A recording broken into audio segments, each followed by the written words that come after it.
going to be doing an overnight in Panama City. I will be spending one night and one morning, and in that time I'm going to be doing some sexual shamanism. The idea is to heal the wound between the cutting, the severing of the north and the south. So this is the Pedro Miguel lock, and this is where I'm gonna do a little talk.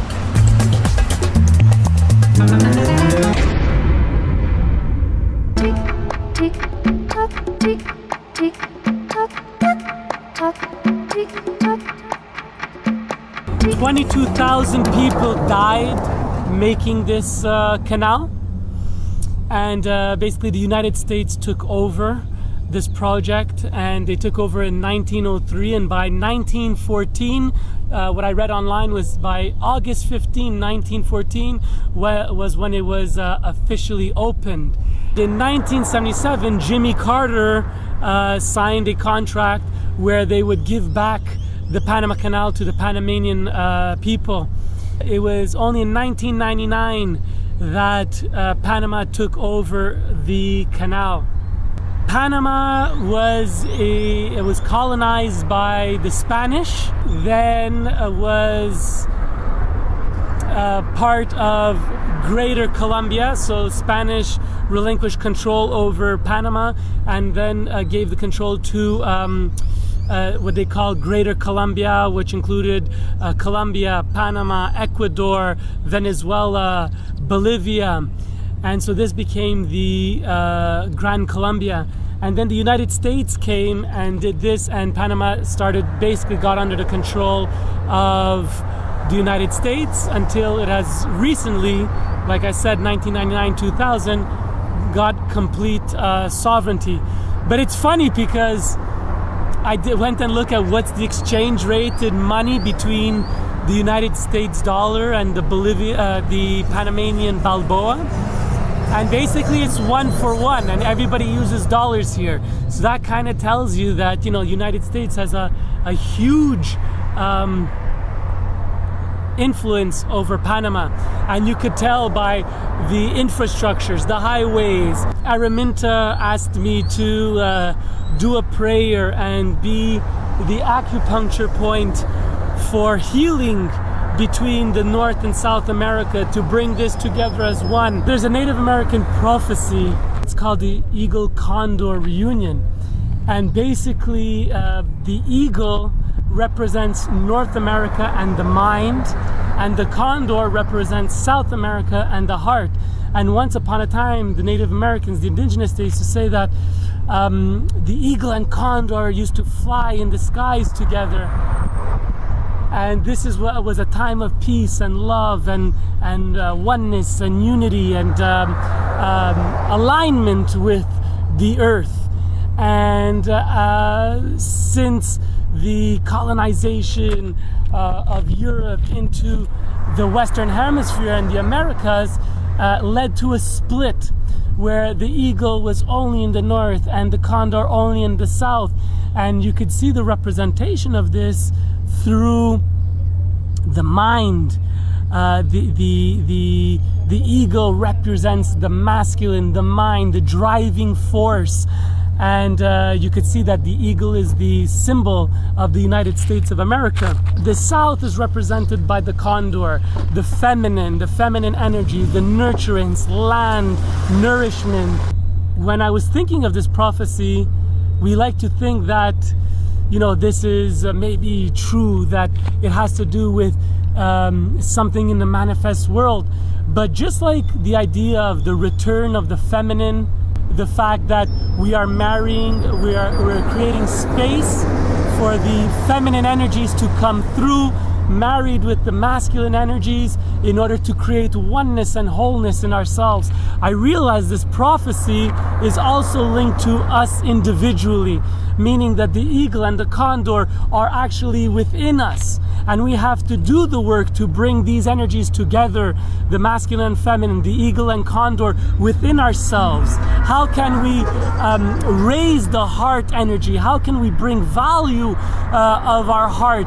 In society, it's always about what you know and what you look like, and we don't really value heart. In this time is a call to return to heart, a call to marry the mind and the heart, so we're not just operating from the place of dominion and control and domination, but what's the role of heart in our connection with nature, our connection with the planet. So I decided to do a little ceremony. I'm gonna do a little meditation, a little prayer. But it's funny because I've had this Olia gave me this beautiful rose quartz crystal, and it looks even like an arrowhead.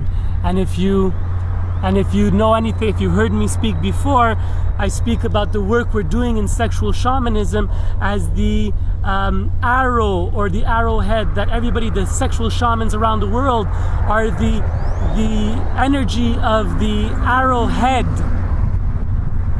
piercing the veils of the old paradigm to let in new energy come through. So this has been sitting on my altar, and I take it with me, and it's a great charge to my heart, and it gives balance to my heart, and really is a representation of heart energy. So this is going to be my symbol of the condor and the heart. And another thing that I had on my altar since Costa Rica, sorry, was a $20 bill representing the mind and man's domination and man's dominion over nature. And as you know, it's the eagle right there. So I'm gonna join these two, and I'm gonna put it in the canal. And I also have a 20 quetzal from Guatemala, which is a center point like Panama. And the quetzal is a sacred bird of the Maya, linked to Quetzalcoatl and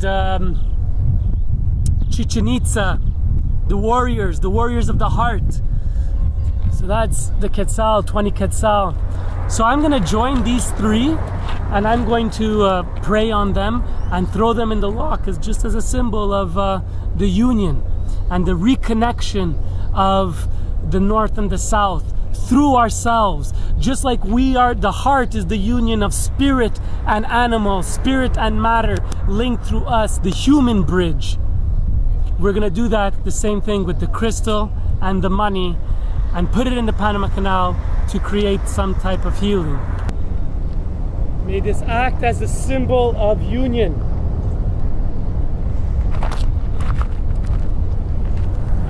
The crystal went, the money stayed. It represents abundance on my altar. So I'm gonna keep it and see where else it needs to go.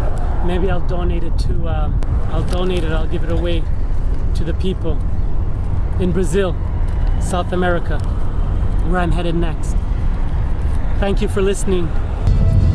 Now I go to Ancon Hill. Ancon Hill is 199 meters on the sea. It's the location more high in the Panama City. Beautiful. Just crossed somebody on the path coming back, and I'm like, is it far from here? Like, no, just 30 more minutes. Look at me, I'm sweating like a dog.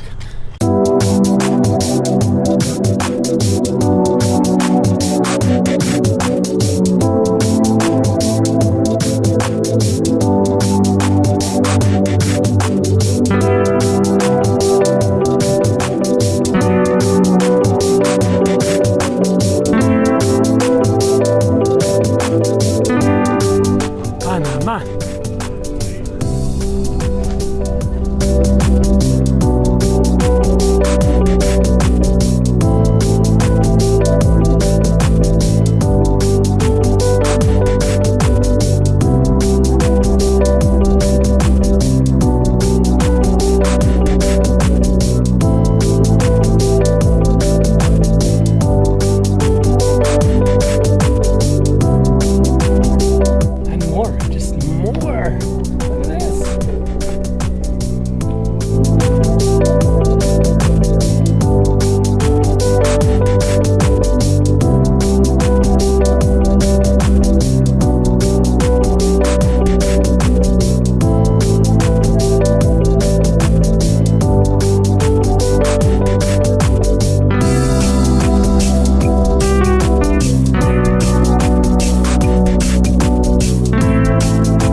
that's what 16 hours in Panama City looks like. Now getting on a plane and getting ready to head to Brazil for the ISTA Core gathering, where I will be off-grid in the rainforest for 7 days. So if you like these videos, if you enjoyed this last one specifically, like, share, comment. Would love to hear from you. And remember, let love free come from the heart. It's the only way we will ever change anything. Peace.